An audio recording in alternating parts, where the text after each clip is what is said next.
कानी बहू। किशोरी लाल जी के बेटे राघव की शादी की बात जगह जगह चल रही थी, लेकिन किशोरी लाल जी को कोई लड़की पसंद ही नहीं आती थी। और उसकी एक ही वजह थी, किशोरी लाल जी का लालची होना।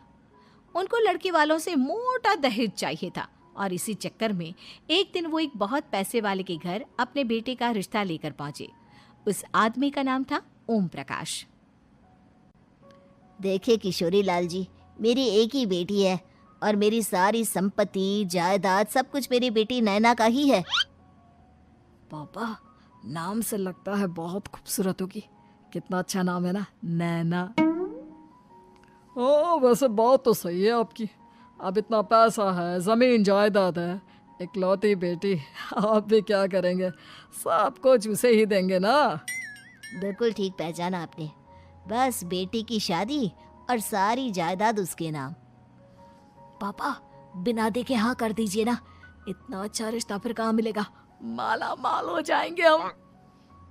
मैं अपनी बेटी को बुलाता हूँ। अरे नहीं नहीं नहीं नहीं, आपकी बेटी का नाम नैना है, सुनकर ही लगता है बहुत सुंदर होगी।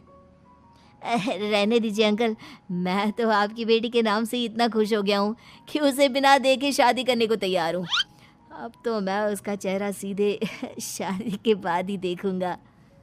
और इस तरह राघव नैना का चेहरा नहीं देखता और उससे शादी कर लेता है।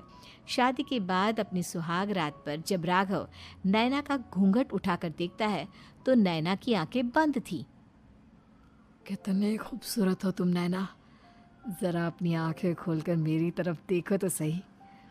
नहीं, मुझे शर्म आती है।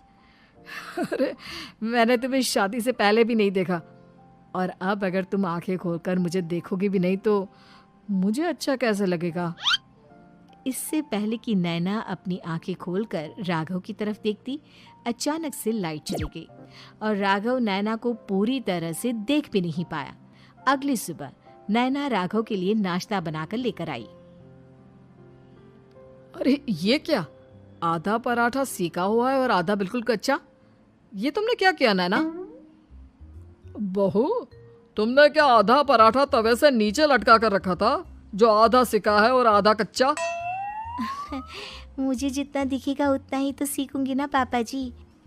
जहाँ जहाँ मुझे नजर आ रहा था वहाँ मैंने सीख लिया, जहाँ जहाँ नहीं दिखा वहाँ कच्चा रह गया होगा। इसका क्या मतलब है? ये कैसा मजाक कर रही है तुम?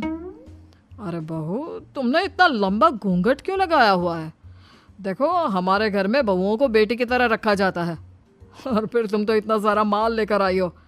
देखो,